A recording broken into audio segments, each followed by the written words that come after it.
Tonight on WTOP-10 Nightly News, Oswego students win the highest recognition in the SUNY system, the award, and who the students are. And the Student Association election is happening now. How to cast your vote and more. Plus, Micron officials met in Oswego today. More about the meeting. WTOP-10 Nightly News starts now.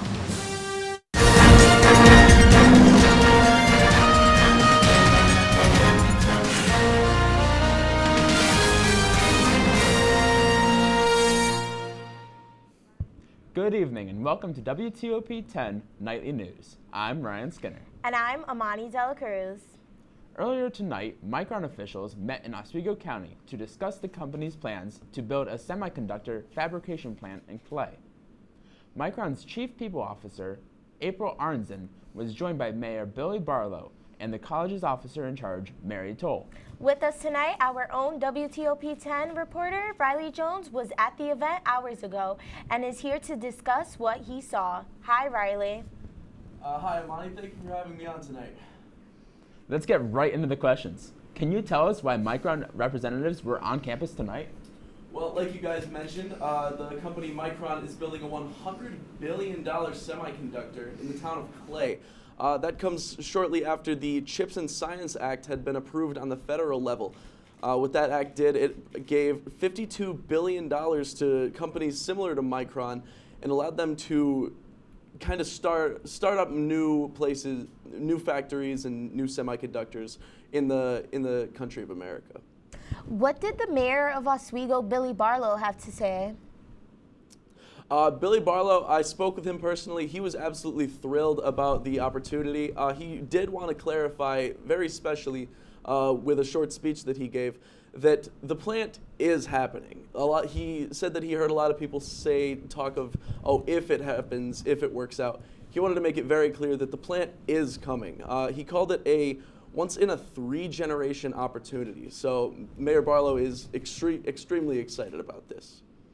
Another question, did anybody mention the benefits that Micron coming to the central New York region will have on Oswego students?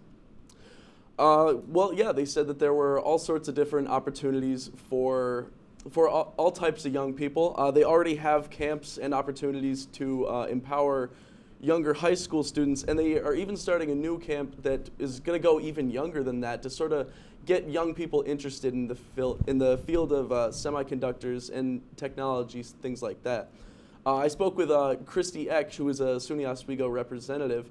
I spoke with her briefly, and she was also very excited and said that there were a lot of opportunities for students to take part in. For SUNY Oswego students, though, who are not engineers, are also great opportunities to work for Micron.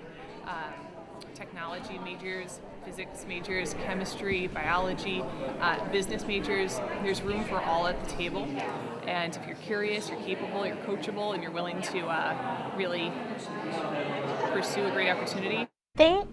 Thanks, Riley, for joining us tonight. We'll have the latest for you in Micron News as you hear it. Elections for the Student Association president are open today and will remain open until tomorrow at 4 p.m. The two nominees for president are Dylan DeCenzi and Austin Davis. Go to the Laker Life website to vote for who you want in charge of these important decisions. 4 SUNY Oswego students are being recognized as recipients of the 2023 SUNY Chancellor Awards for Student Excellence. The award is the highest such recognition within the state system and acknowledges outstanding accomplishments both in and out of the classroom. The recipients are Caitlin Flynn, Brooke Goodman, Caitlin Jesmonth, and Jessica Militelio. They were among 193 students recognized. Tech students are participating in a very clean project, soap. Students in the Tech Ed Manufacturing course have been working all semester to create and sell soap. They can be brought in 3 different scents, including lemongrass, lavender, and orange eucalyptus. Students in the course say that the project was difficult at times, but very rewarding. It's been a fun process, but as Matt can attest, it was a pretty difficult start to get it going. And the design, getting past the design process and into actually making it. We had to test a lot of different soaps. We had a lot of failures in the beginning, but we learned a lot from it, which was fun, but a pain in the butt.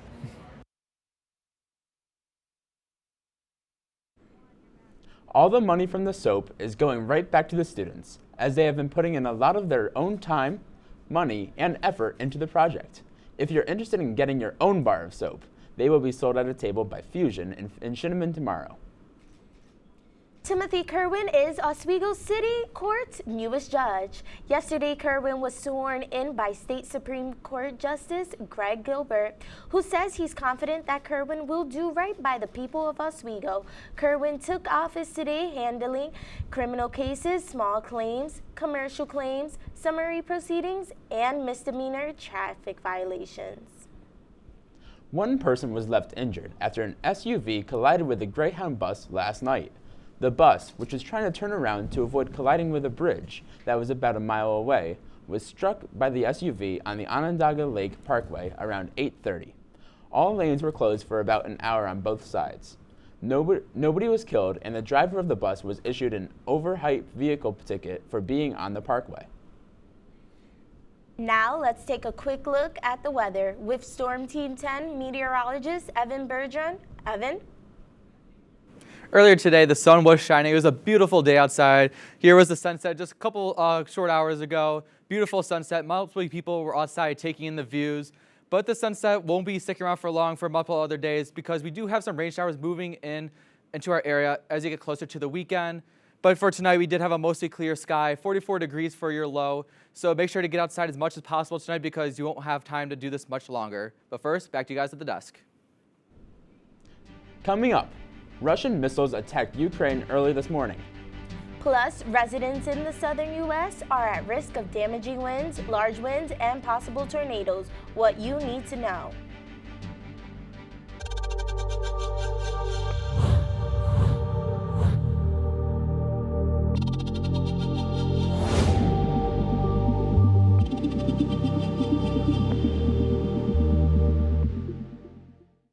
Say, President Stanley, whenever there's bad weather, who would you turn to? I'd turn to Storm Team 10. No, right but you've here. got to say it like this. Storm Team 10. Say it with me.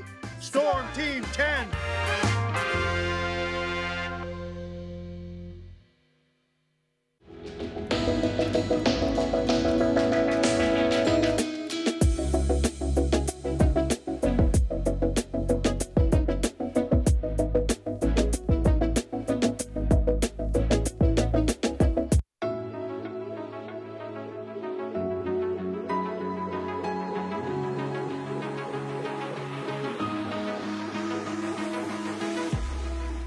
Roll it.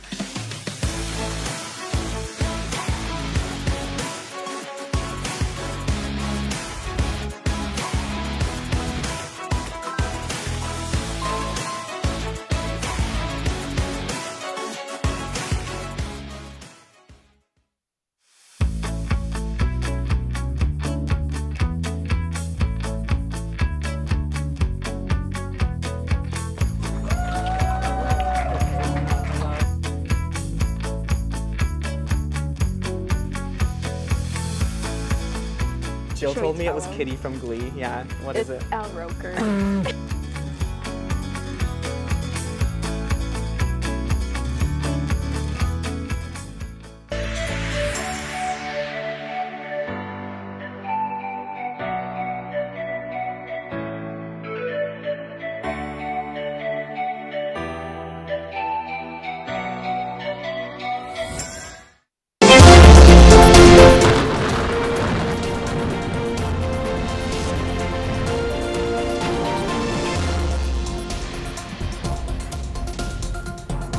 Welcome back to WTOP-10. I'm your Chief Meteorologist, Evan Biedron. Here's a quick look at tonight's low temperatures.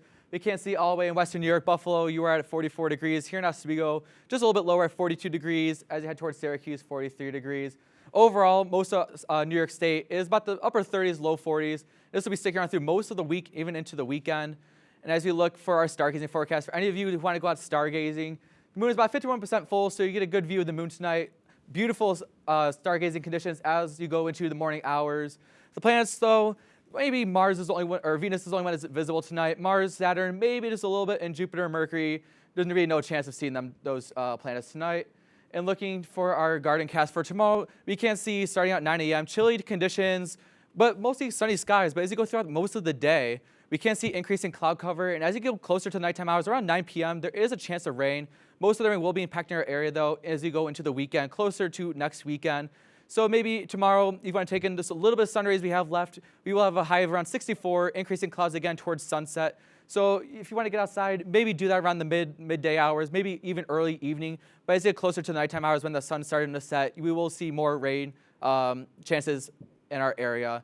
And looking at our 7-day forecast, we can see on Friday, mild, high of around 64 degrees. Saturday, 55 degrees. That's when our rain chances will start to increase. Sunday, again, this will be our best chance for some rain, as we do have some moderate rain that will be moving into our area. Those temperatures, though, will stay about the mid-60-degree mark, and our low will be around low 40s.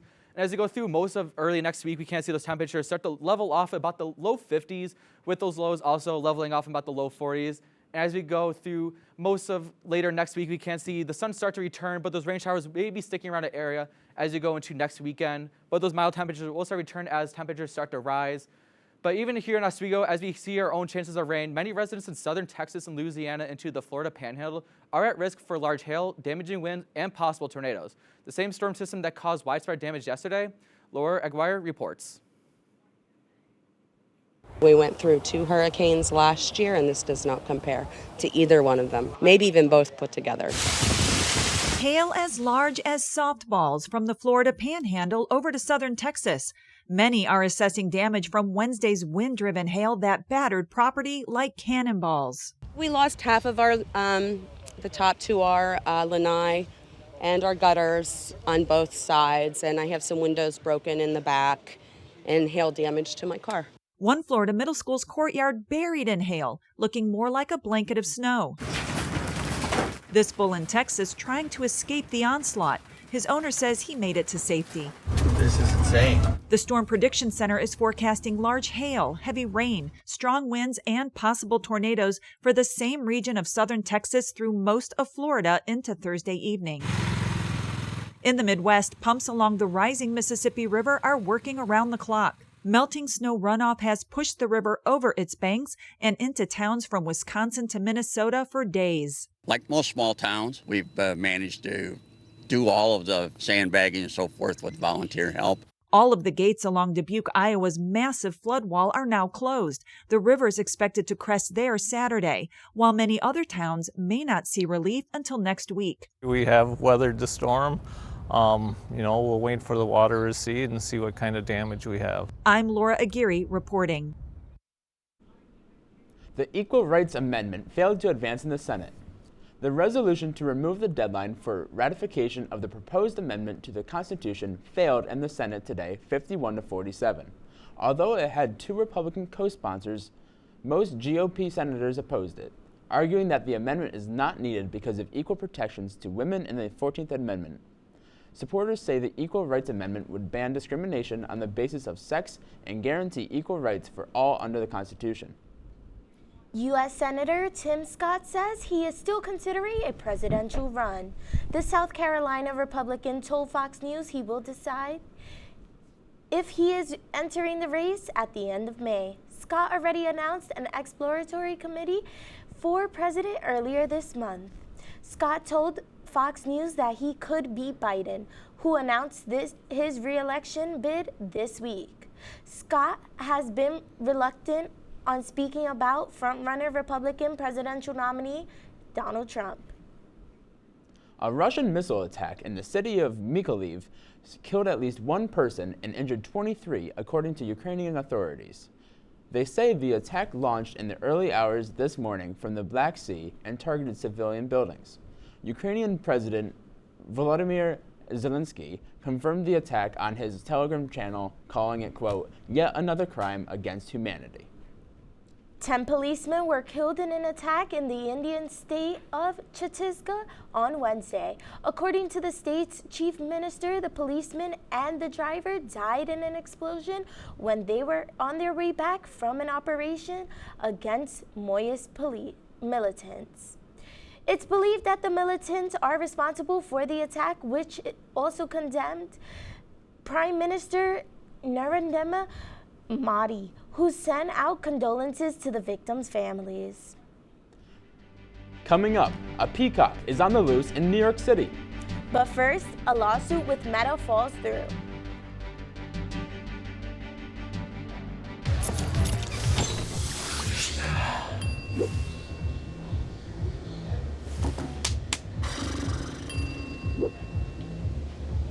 If you need to do something to feel okay to drive, you're not okay to drive. Don't drive buzzed.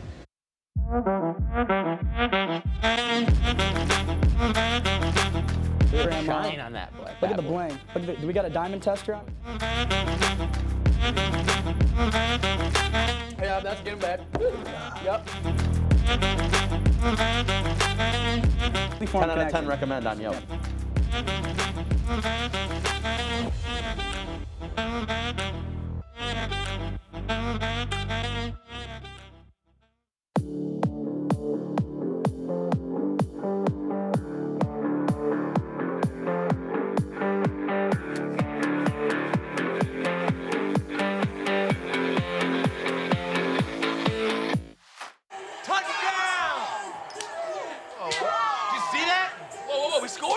We're going to the playoffs. I can't believe I missed that.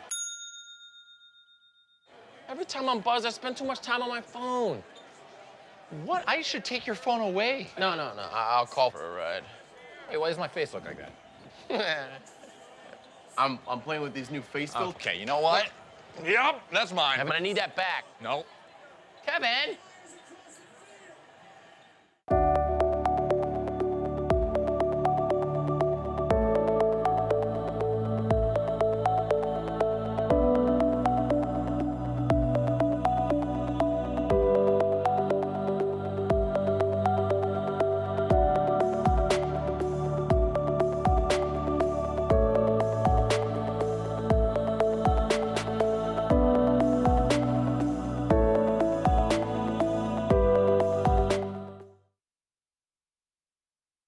Welcome back to WTOP-10 Nightly News. Here is your health and consumer report. A lawsuit looking to break up Facebook's parent company Meta won't be moving forward. The lawsuit was looking to break up Meta's previous mergers, including Instagram and popular texting app WhatsApp.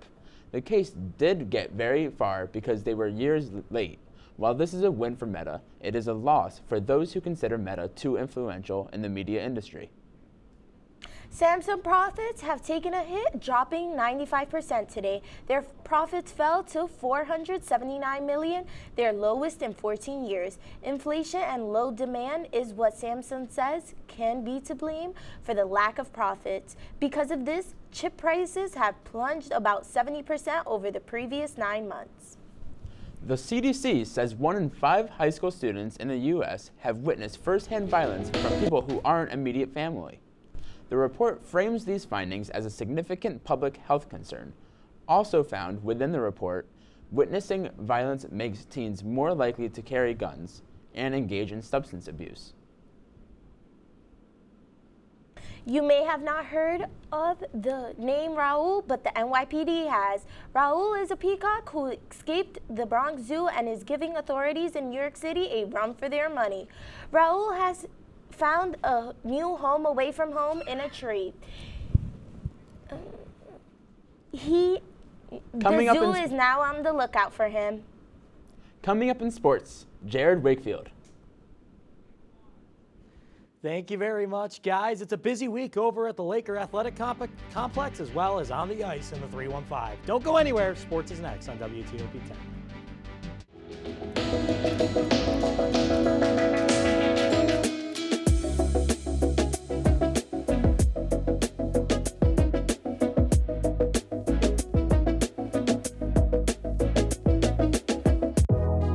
Welcome back to Major Discussions.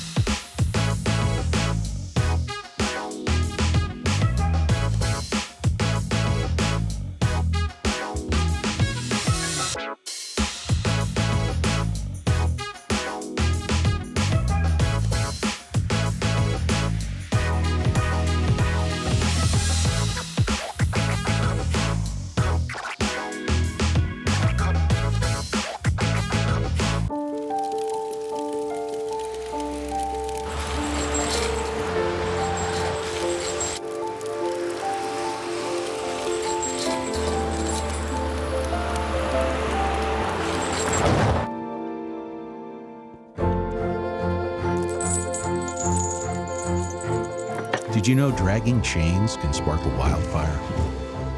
Only you can prevent wildfires.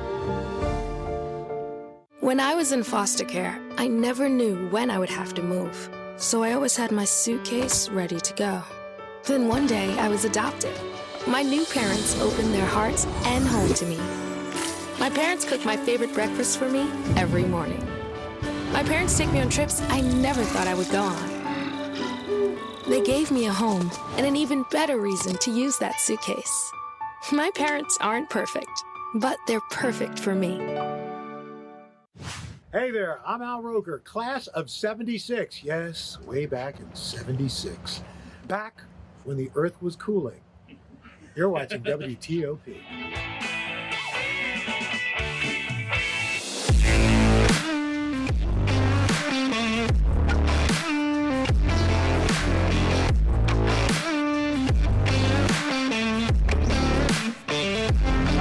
Welcome back to WTOP-10 Nightly News. I'm Jarrad Wakefield here with your sports. Let's jump right in. We start dancing on the diamond tonight where Oswego baseball is hoping to return to the SUNYAC playoffs. Oswego currently sits in the fourth and final playoff spot ahead of rival Plattsburgh. Oswego simply needs to tread water as they have a 4-win advantage over the Cardinals. This weekend they'll host third place, Oneonta, in a triple-header. Oneonta enters this contest with the same 8-4 conference record as Oswego. First pitch is at 1 p.m. and 4 p.m. tomorrow before a single Saturday matinee at 1 p.m. Sticking with Lakers sports, playoff lacrosse is coming to Oswego. Oswego State women's lacrosse will host round 1 of this year's SUNYAC Championship Tournament. It's a rematch from last year's first round against the Oneonta Red Dragons. In last year's battle, the Lakers were sunk by the Dragons by a final score of 14-12. These teams are both great at goal scoring. The Lakers deflated Oneonta 16-13 in this year's regular season matchup. This will be a competitive matchup. 5 of the last 10 matchups have been decided by 2 goals or less. That game will fire off at 5 on Saturday. Heading over to the hardwood in Madison Square Garden where the New York Knicks are moving on to the Eastern Conference semifinals in the NBA playoffs. They beat the Cleveland Cavaliers in Game 5 last night to secure a series victory by a final score of 106-95.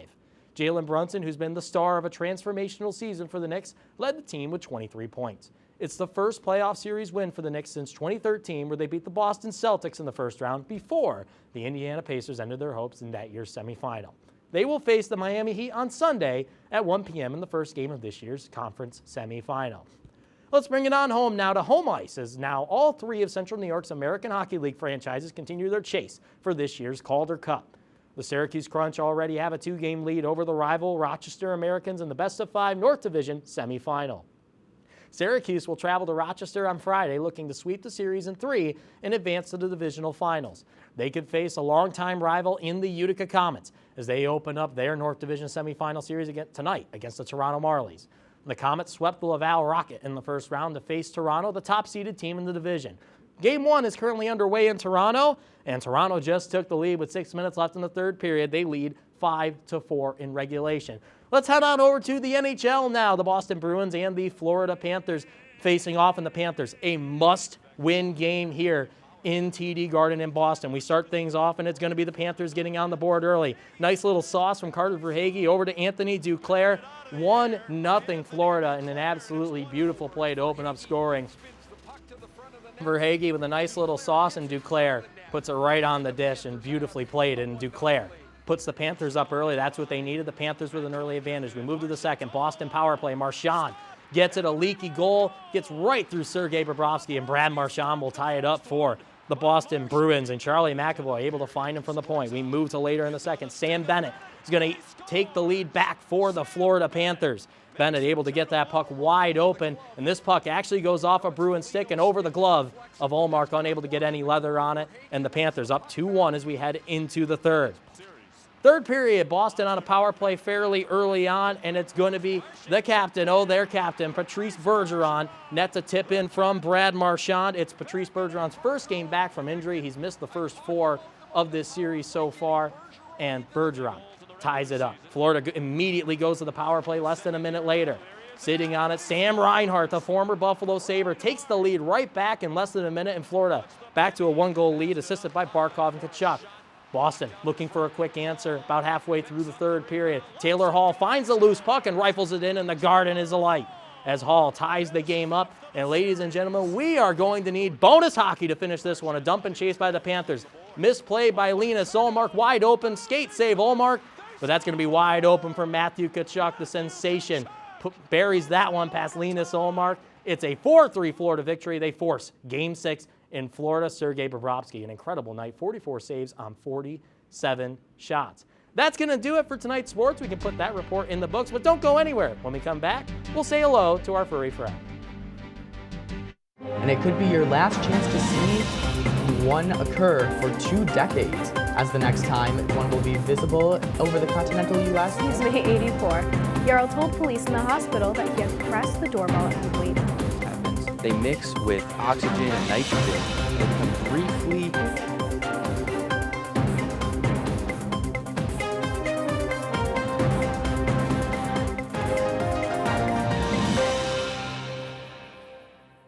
What's going on? Yeah, we go on at like 11:30. It's like No. What do you mean no? It's 10:30. 10:30? Matt, it's 10:30. What do you mean it's 10:30? Hey, don't touch that. That's my ladder. Hey, man. Whoa. You know this book was already discounted 10%? Wow. Get a close up of that one. Matthew, Look at that. Can we go back inside? I want to sleep in the studio again.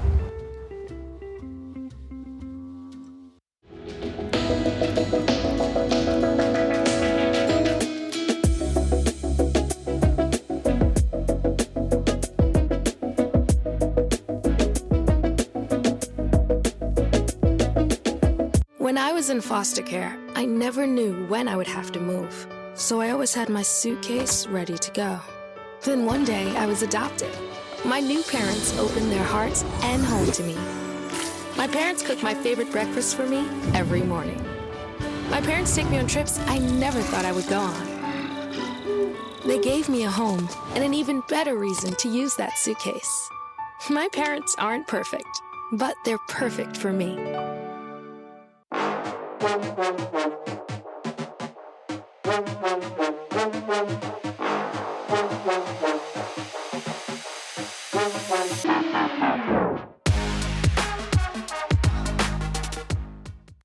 Welcome back to I'm Roger, class WTOP-10 of Nightly News. 76, yeah. Before we say goodbye tonight, we have our pet of the week. Everyone say hello to Nova. She brings with her a big furry coat, but that won't slow her down. She is a friend to all, but is especially to her brother from another mother, Como. If you or somebody you know would like to adopt, you can go to the Oswego Humane Society for more information. Isn't she so beautiful? She's gray and so full of kitty. color. Yeah, absolutely. So after that, Kat, I mean, what do you got with the sports tonight? Anything going on tonight? Oh, goodness. I mean, there's a lot going on. And if you're a Utica Comets fan, I'm sorry. It looks like the Mara is going to take this one. About 4 minutes left in the third in the Coca-Cola Arena up there, just down the road from Scotiabank where the Leafs play. And the Marlies lead 5-4. Not a great night for Utica. Goaltender, New Jersey Devils prospect Nico Dawes.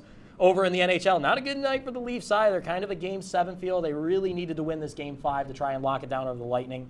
The Lightning lead 3-1 right now. The Rangers down to the Devils 3-0 as the Devils look to take a 3-2 series lead. Yeah, absolutely crazy tonight. Shesterkin letting in 3 goals. I mean, it's 0-3. We got to get some offense on the board. As a Rangers fan, I'm hoping that we can get something going there. I mean, what are your thoughts on that? Is Shesterkin just lagging today? I don't know. The Devils, I believe, started Akira Schmid tonight, and Schmid has played very, very well for the Devils. And, you know, as we saw kind of last night, you know, Linus Olmark had a bit of a rough night, but your defense has to be there. And there were a few situations where Boston's defense crumbled. And Sergei Bobrovsky, I mean, a couple of those Boston goals probably shouldn't have gone in, and that's on the defense. As for the weather for this week, for those games, what is it looking like, Evan? We can see a lot of rain showers moving to our area, so any outdoor games, you may want to postpone those because our greatest chance of rain is on Sunday, but I wouldn't rule out any moderate showers on Saturday. And those high temperatures, about 55 and 62 degrees.